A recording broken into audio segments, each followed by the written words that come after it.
दिल्ली में केजरीवाल की सीता हरण की कहानी ने राजधानी में महाभारत छेड़ दी है।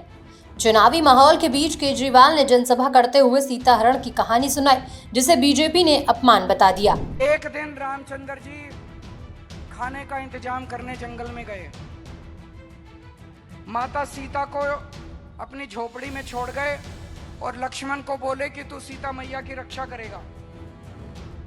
इतने में रावण आया, सोने का हिरण बनके आया कि नहीं आया? सोने का हिरण बनके आया। केजरीवाल के इस रामायण ज्ञान पर बीजेपी अब आक्रामक है। बीजेपी ने अरविंद केजरीवाल के बयान को सनातन का अपमान करार दिया।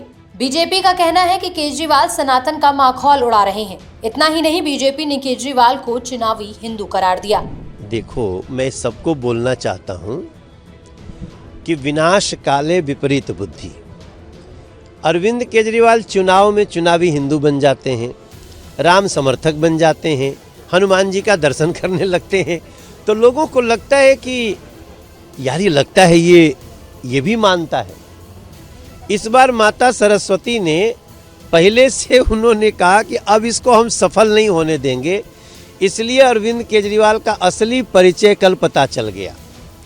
देखो, इस देश के किसी भी गांव में भी चले जाओगे ना, जो पढ़ी लिखे नहीं लोग होंगे, दादी नानी, उनसे पूछेंगे ए नानी, वो मारीच ये सोने का मृग बन के कौन आया था, तो कहेंगे मारीच आया था। लेकिन अरविंद केजरीवाल कहेंगे रावण आया था।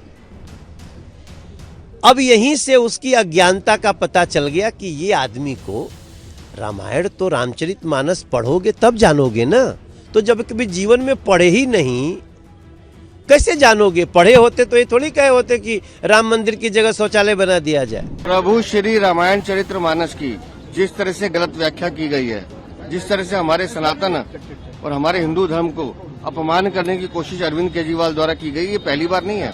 ये अधर्मी लोग हैं। इनकी नानी इनको क्या सुनाती थी हमें नहीं पता, लेकिन ये कहते थे कि राम मंदिर नहीं बनना चाहिए।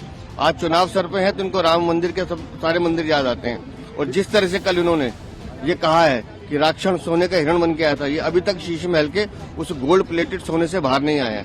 तो इनको गोल्ड इतना प्यारा है कि इनको हर जगह सोना ही दिखता है।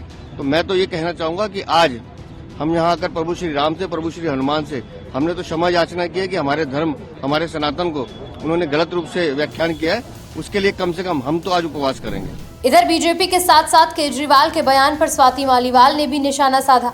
स्वाति ने एक्स पर लिखा कि श्री राम वन में जब खाना ढूंढने गए तो रावण सोने का हिरण बन के आया। ये कौन सी रामायण में लिखा है अरविंद केजरीवाल जी? आप चुनाव आते ही हिंदू बन जाते हैं। आज आपसे रट्टा लगाने में थोड़ी गलती हो गई। वहीं केजरीवाल ने अपने बयान पर हो रहे वार पर पलटवार किया और कहा कि बीजेपी रावण के अपमान के लिए मेरे खिलाफ धरने पर बैठी है। इन लोगों की राक्षसी प्रवृत्ति है। कल मेरे से मैंने ये कह दिया कि जो सोने का हिरण था वो रावण सोने का हिरण बन के आया था और सीता मैया उस सोने के हिरण के ऊपर वो हो गया। तो उन्होंने ये कह रहे हैं कि रावण नहीं बन के आया था, मरीची राक्षस बन के आया था।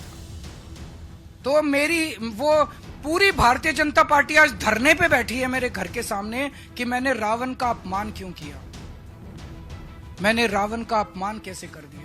पूरी भारतीय जनता पार्टी, इनको रावण से इतना प्यार है। राक्षसी प्रवृत्ति है इन लोगों की। मैं दिल्ली के झुग्गी वालों को और गरीब तबके को खासकर चेताना चाहता हूं कि अगर ये आ गए तो ये राक्षसों की तरह निगल जाएंगे आप लोगों को। बहरहाल केजरीवाल के रामायण ज्ञान से राजधानी दिल्ली में चुनावी पारा बढ़ गया है। आप और बीजेपी एक दूसरे पर हमलावर है। बता दें कि 5 फरवरी को दिल्ली में विधानसभा चुनाव होने हैं और 8 फरवरी को चुनाव के नतीजे आएंगे। अब देखना होगा कि दिल्ली में रामायण पर छिड़ी महाभारत नतीजों पर क्या असर डालती है।